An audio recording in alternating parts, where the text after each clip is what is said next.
महावितरणाचा थकबाकीदारांना shock. वीज सेवा सुरळीतपणे पुरवूनही अनेक ग्राहकांकडून वेळेवर वीज बिलाचा भरणा होत नसल्याने महावितरण कंपनीच्या महसुलावर ताण येत आहे.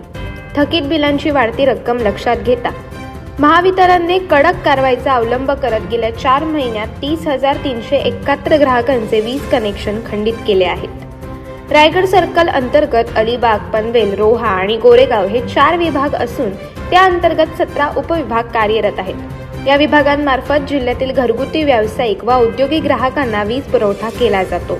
वीज पुरवठा खंडित झाल्यास तो तातडीने पूर्ववत करण्यासाठी यंत्रणा सज्ज असते.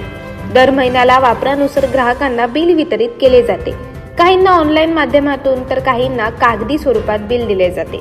मात्र काही ग्राहकांकडून सातत्याने बिल भरण्यास टाळाटाळ केली जात असल्याचे दिसून आले आहे. महावितरणचे अधीक्षक अभियंता धनराज बिक्कड यांच्या मार्गदर्शनाखाली थकबाकी वसुलीसाठी विशेष मोहीम राबवण्यात आली. त्या अंतर्गत नोव्हेंबरमध्ये 9,965, डिसेंबरमध्ये 6,286, जानेवारीमध्ये 6,650 आणि फेब्रुवारीमध्ये 7,580 अशा एकूण 30,371 ग्राहकांचे वीज कनेक्शन बंद करण्यात आले. नागरिकांनी वेळेवर बिल भरून सहकार्य करावे असे आवाहन अधीक्षक अभियंता धनराज बिक्कड यांनी केले आहे.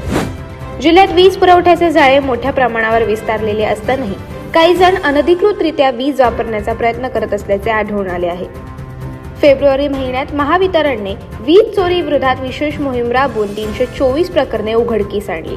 या कारवाईत सुमारे 99 लाख रुपयांचा दंड आकारण्यात आला आहे. त्यापैकी 72 जणांनी 43 लाख रुपयांचा भरणा केला असून उर्वरित 252 जणांविरोधात गुन्हे दाखल करण्याची प्रक्रिया सुरू करण्यात आली आहे. एका प्रकरणात गुन्हा नोंदवण्यात आल्याची माहिती महावितरणकडून देण्यात आली आहे. वीज चोरीमुळे महसुलाचे नुकसान होऊन प्रामाणिक ग्राहकांवर त्यांचा अप्रत्यक्ष परिणाम होतो. त्यामुळे अनधिकृत वापर टाळून कायदेशीर मार्गानेच वीज घेण्याचे आवाहन महावितरणने केले आहे. अशाच अनेक घटना आणि बातम्या जाणून घेण्यासाठी सबस्क्राईब करा आमचे YouTube चॅनल KV न्यूज आणि इन्स्टा पेज कृषीवल न्यूजला फॉलो करा.